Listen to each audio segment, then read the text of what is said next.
की बात करते हैं तब भारत का मूलभूत विचार है, उस विचार को हम आगे बढ़ाने लोग हैं।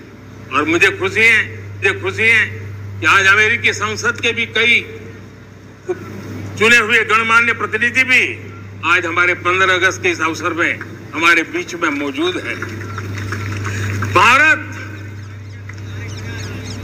की सोच कैसी है, हम विश्व मंगल की बात को कैसे आगे बढ़ाते हैं। अब देखिए, हम जब सोचते हैं तो क्या कहते हैं, हमने दुनिया के सामने ये दर्शन रखा है और दुनिया उस दर्शन को लेकर के हमारे साथ जुड़ रही है। हमने कहा one sun, one world, one grid. Renewable energy के क्षेत्र में एक बहुत बड़ा हमारा स्टेटमेंट है, आज दुनिया उसको स्वीकार कर रही है। कोविड के बाद हमने दुनिया को कहा हमारा अप्रोच होना चाहिए वन अर्थ, वन हेल्थ। समस्याओं का समाधान तभी होगा जब मानव को, पशु को, पौधे को बीमारी के संबंध में समान रूप से एड्रेस किया जाएगा, तब जाकर के हम करेंगे। हमें G20 समिट के लिए दुनिया के सामने कहा है one world, one family, one future. इस सोच को लेकर के चल रहे हैं। हमने क्लाइमेट को लेकर के दुनिया जो संकट से जूझ रही है, हमने रास्ता दिखाया है, लाइफ मिशन लॉन्च किया है, लाइफस्टाइल फॉर एनवायरमेंट। हमने दुनिया के सामने इंटरनेशनल सोलर अलायंस बनाया और आज दुनिया के कई देश इंटरनेशनल सोलर अलायंस का हिस्सा बन रहे हैं। हमने बायोडायवर्सिटी का महत्व देखते हुए बिग कैट अलायंस की व्यवस्था को हमने आगे बढ़ाया है। हमने प्राकृतिक आपदा के कारण, ग्लोबल वार्मिंग के कारण इंफ्रास्ट्रक्चर का जो नुकसान होता है, उसके लिए दूरगामी व्यवस्थाओं की जरूरत है और इसलिए coalition for disaster resilient infrastructure CDRI एक समाधान के रूप में दुनिया को दिया है। विश्व आज समुद्रों को संघर्ष का केंद्र बना रहा है, तब हमने दुनिया को सागर का प्लेटफॉर्म दिया है जो वैश्विक समुद्री शांति की गारंटी बन सकता है। हमने पारंपरिक चिकित्सा पद्धतियों को बल देते हुए WHO का एक ग्लोबल लेवल का सेंटर हिंदुस्तान में बनाने की दिशा में काम किया है। हमने योग और आयुष के द्वारा विश्व कल्याण और विश्व के स्वस्थता की दिशा में काम किया है और आज भारत विश्व मंगल की मजबूत नींव डाल रहा है। इस मजबूत नींव को आगे बढ़ाना हम सबका काम है, हम सबकी जिम्मेवारी है। मेरे प्यारे परिवारजनों, सपने अनेक हैं, संकल्प साफ है, नीतियां स्पष्ट हैं, नियत के सामने कोई सवाल या निशान नहीं है, लेकिन कुछ सच्चाइयों को हमें स्वीकार करना पड़ेगा और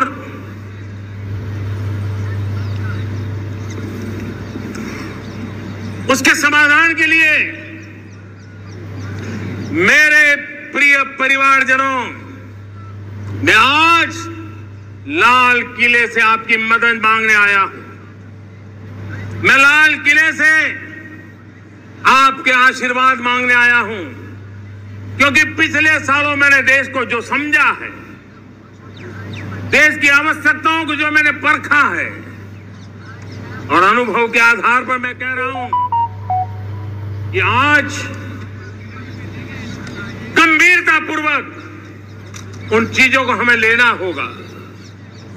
आजादी के अमृत काल में 2047 में जब देश आजादी के 100 साल मनाएगा, उस समय दुनिया में भारत का तिरंगा झंडा विकसित भारत का तिरंगा झंडा होना चाहिए।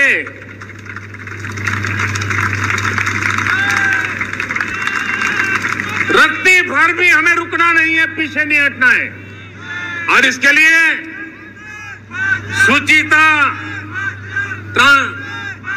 पारदर्शिता और निष्पक्षता, ये पहली मजबूती की जरूरत है। हमें उस मजबूती को जितना ज्यादा खाद पानी दे सकते हैं, संस्थाओं के माध्यम से दे सकते हैं, नागरिक के नाते दे सकते हैं, परिवार के नाते दे सकते हैं। ये हमारा सामूहिक दायित्व होना चाहिए।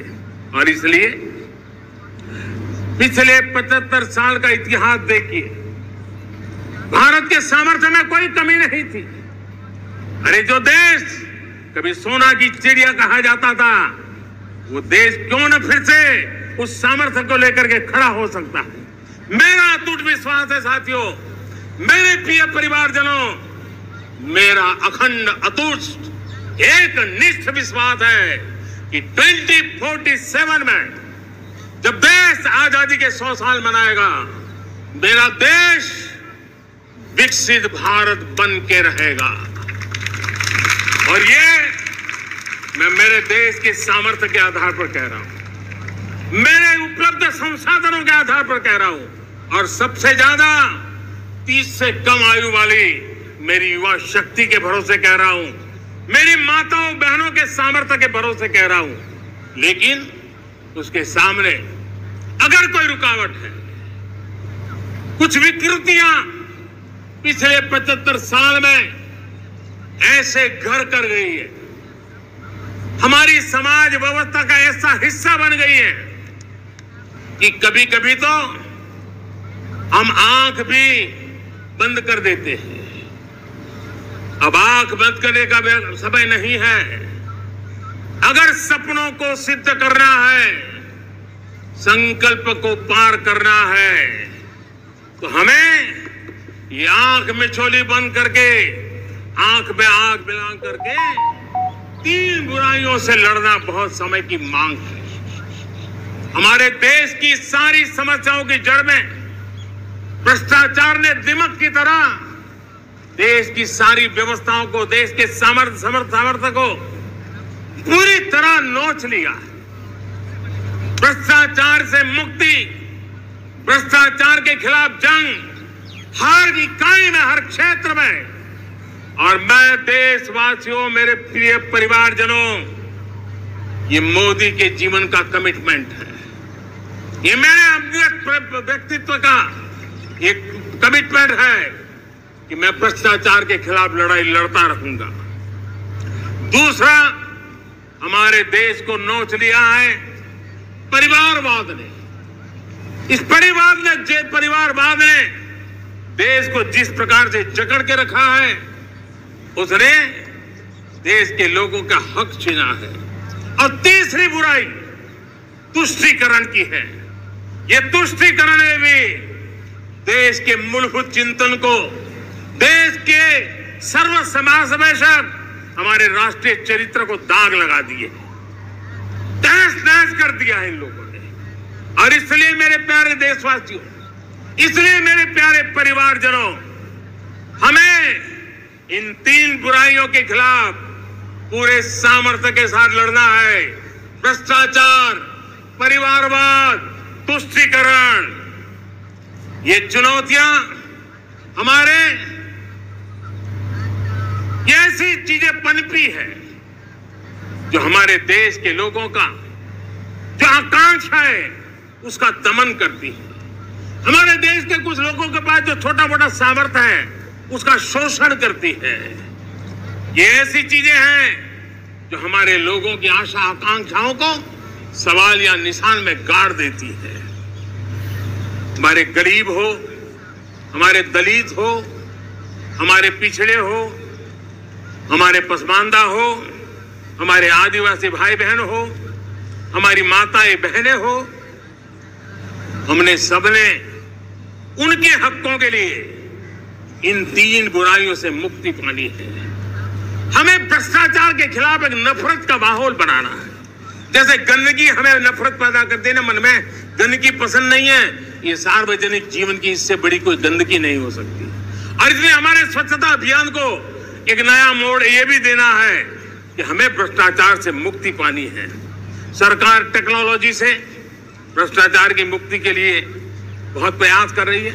आपको जानकर के हैरानी होगी, इस देश में पिछले 9 साल में एक काम मैंने ऐसे किया, आंकड़ा सुनोगे तो लोगों का मोदी ऐसा करता है जैसे 10 करोड़ लोग करीब करीब जो गलत फायदा उठाते थे वो मैंने रोक दिया। तो आप में से कोई कहेगा आपने लोगों से अन्याय कर दिया। जी नहीं, ये 10 करोड़ कौन लोग थे? ये 10 करोड़ वो लोग थे जिनका जन्म ही नहीं हुआ था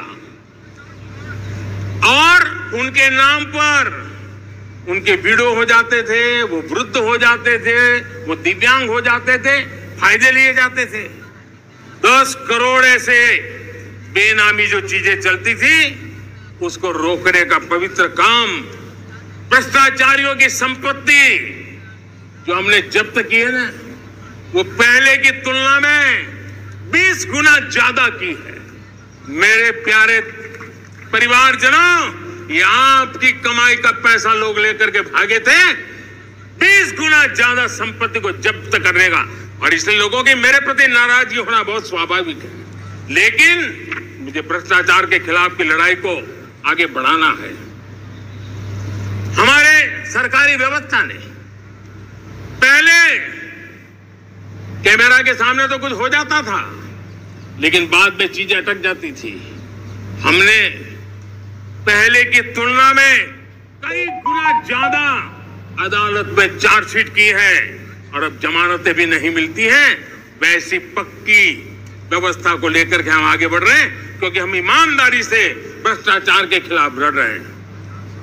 आज परिवारवाद और तुष्टीकरण, इसने देश का बहुत बड़ा दुर्भाग्य किया है। अब लोकतंत्र में ये कैसे हो सकता है कि पॉलिटिकल पार्टी, और मैं विशेष बल दे रहा हूं पॉलिटिकल पार्टी, आज मेरे देश के लोकतंत्र में एक ऐसी विकृति आई है जो कभी भारत के लोकतंत्र को मजबूती नहीं दे सकती। और वो क्या है बीमारी? परिवारवादी पार्टियां। और उनका तो मंत्र क्या है? Party of the family, by the family and for the family. इनका तो जीवन मंत्र यही है कि उनकी पॉलिटिकल पार्टी, उनका राजनीतिक दल परिवार का, परिवार के द्वारा और परिवार के लिए, परिवारवाद और भाई भतीजावाद प्रतिभाओं के दुश्मन होते हैं, योग्यता को नकारते हैं, सामर्थ्य को स्वीकार नहीं करते हैं। और इसलिए परिवारवाद इस देश के लोकतंत्र की मजबूती के लिए उसकी मुक्ति जरूरी है। सर्वजन हिताय सर्वजन सुखाय, हर किसी को हक मिले इसलिए, और सामाजिक न्याय के लिए भी ये बहुत उसी प्रकार से तुष्टीकरण ने सामाजिक न्याय का सबसे बड़ा नुकसान किया। अगर सामाजिक न्याय को तबाह किसने किया है तो ये तुष्टीकरण की सोच, तुष्टीकरण की राजनीति, तुष्टीकरण का सरकारी योजनाओं का तरीका, इसने सामाजिक न्याय को मौत के घाट उतार दिया है। और इसलिए हमें तुष्टीकरण, भ्रष्टाचार, ये विकास का सबसे बड़ा दुश्मन है। अगर देश विकास चाहता है, देश 2047 विकसित भारत का सपना का साकार करना चाहता है, तो हमारे लिए आवश्यक है कि हम किसी भी हालत में देश में भ्रष्टाचार को सहन नहीं करेंगे। इस मूड को लेकर के चलना चाहिए। मेरे